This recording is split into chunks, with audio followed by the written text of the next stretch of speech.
Coming up on Wake Up NonStop Local, new video showing the moments leading to that shooting of a WSU football player in Pullman. His condition this morning and where the suspect finally turned himself in. It was never my intention to make light of the murder of a young man. Also this morning, Kimmel comeback, the late night comedian back on the air after a week-long suspension, his emotional message and why some stations are still refusing to put him back on. Plus, a first look at your weather forecast. Gorgeous sunrise underway. We are going to see, though, air quality concerns on top of above average temperatures. And making history, Ferris High School dedicating their track to a local coaching legend. We're live coming up with more information about this ceremony set for this afternoon. Last night, but the Mariners aren't done. What's at stake tonight as they try to do something they haven't done since 2001? Straight ahead on the Wake Up Show. Wake up, you gotta rise to the sun, and here it comes, it's time to make the best of what you got to give. It's all about rising, and I wanna be there. This is breaking news. And we continue to follow breaking news right now from Texas, where at least 3 people have been shot at an ICE facility in Dallas. Early reporting from Fox 4, a local station in Dallas, said the victims were ICE detainees. ICE director, though, Todd Lyons, just announcing moments ago they cannot confirm that right now. Here's a live picture out of Dallas this morning near where it happened. We're learning right now that one of the people shot has died. We also are learning that the shooter was a sniper on the roof who then shot himself in the head and died. Now we're going to continue to follow this. We'll bring you the latest information as we learn more. You can expect to see that ahead in Morning Rush. All right, thanks for joining us. I'm Kalai Chalk with Sam Adams and Jenny Power. All right, yeah, and with that, by the way, the Red Hot Mariners have won 14 of their last 15 games, brings their magic number to 1 right there. I kind of explained it to you in the last half hour what the magic number is, what it means. What does number 1 mean? Okay, so one scenario is that the Mariners need to win 1 game. Right. And the other scenario is that the Astros need to lose. Bingo, we got it. So if you ever hear magic number 1, now you know what that magic number means. By the way, if they do that, the Mariners will clinch the AL West for the first time in 24 years. That would be crazy, and it was nothing but smiles from everyone on the team who brought the party back into the locker room, popping the champagne, bringing out the beer, and donning the special celebration ski goggles. And by the way, those October baseball shirts are available in the online team store, along with some of the other special playoff merch. So you know people are going to be grabbing this because it's been a while since they've been able to have a shirt like that. Yes. Hey, it's funny because our executive producer was asking us during the show. They said, all right, so they celebrated last night. They had the ski goggles on, the champagne.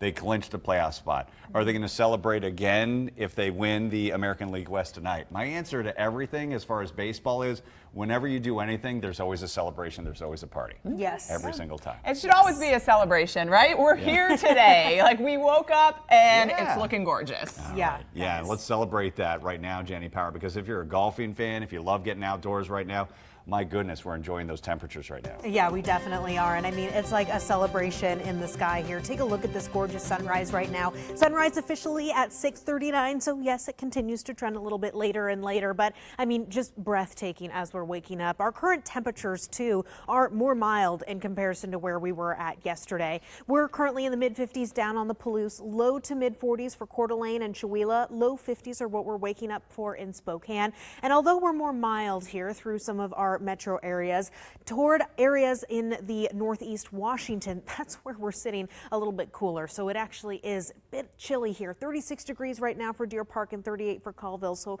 wouldn't be too surprised if you saw a little bit of frost that direction. 39 right now for Vantage, but mid 50s for the LC Valley. And while we are preparing to see some above average temperatures this afternoon, I'm also tracking air quality concerns that have actually expanded. The details of this coming up in 10 minutes.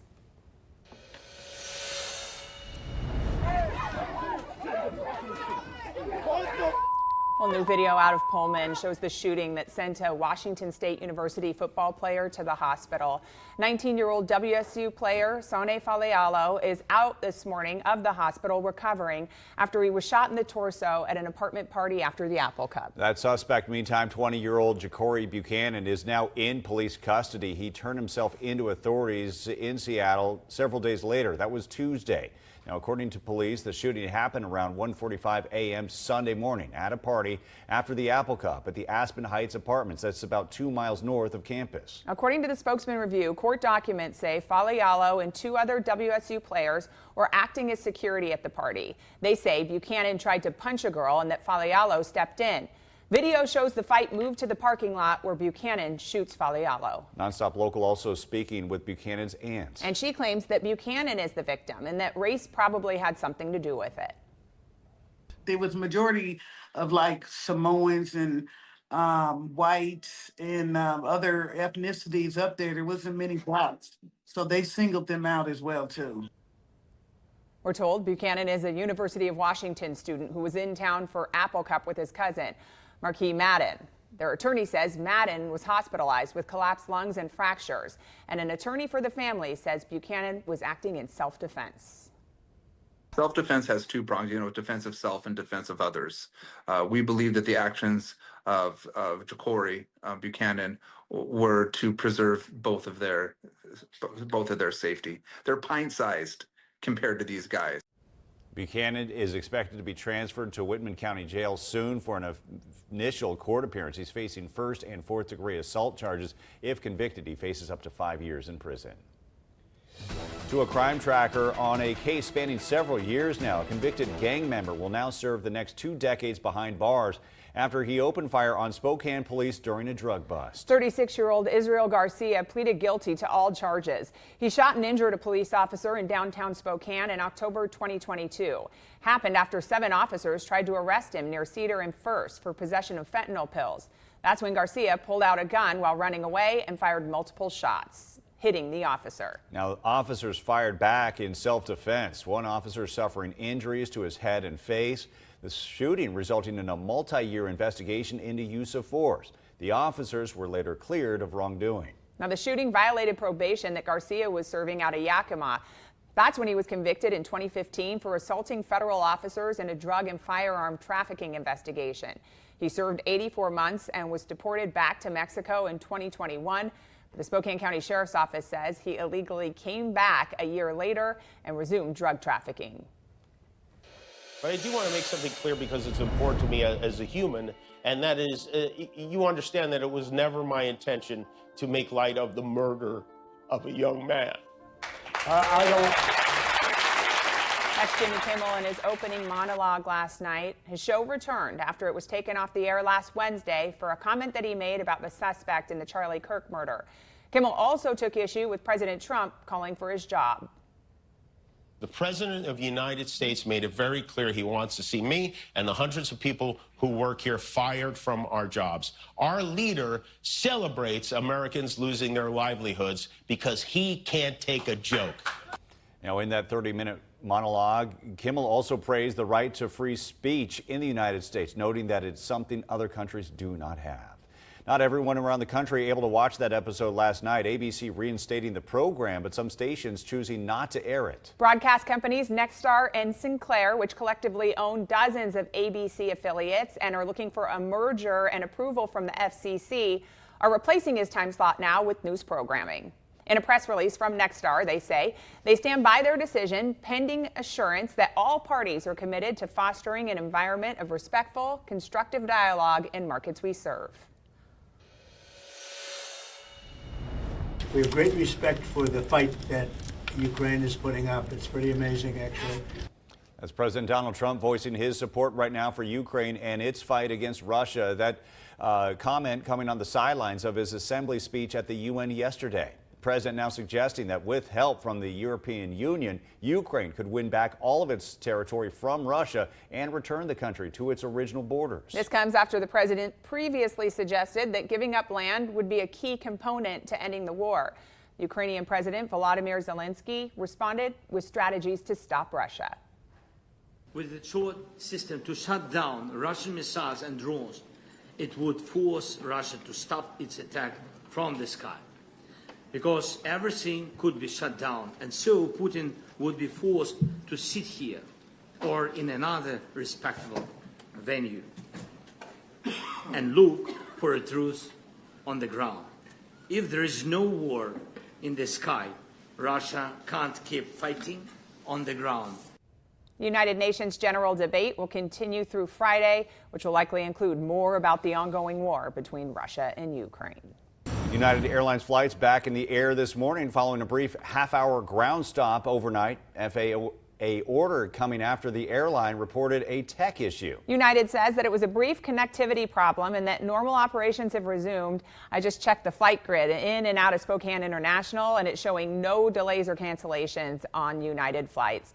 This tech issue comes a month after another one tied to United's computer systems. In that case, more than 1,000 flights were delayed or canceled.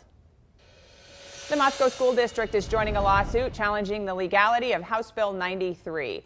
It was adopted by state lawmakers earlier this year as the Idaho Parental Choice Tax Credit. It allows tax credits for private school tuition, which some board members believe could financially impact public schools by diverting funds. Now, the school district's attorney telling board members the legislation could lead to reduced enrollment as it provides incentives for private schooling and homeschooling. I'm feeling like this is a little bit outside of our wheelhouse, and again, worried about in today's climate what the blowback or interpretation of our moving forward on this might be. Now, Idaho Governor Brad Little signed the bill into law. That was back in February. At the time, he issued a statement saying, in part, Idaho can have it all: strong public schools and education freedom. Providing high-quality education for Idaho students will always be our top priority. Well, it's been less than a month since the Vista Stadium's concession stand was lost in a fire. This is a look at what it looks like today. The fire department says a piece of equipment inside the stand caused the fire. Now, the fire bringing heartbreak to stadium workers, general managers, and fans alike. Spokane Indians officials now say they hope to see the $3.9 million project to rebuild the stand completed before games start up next season.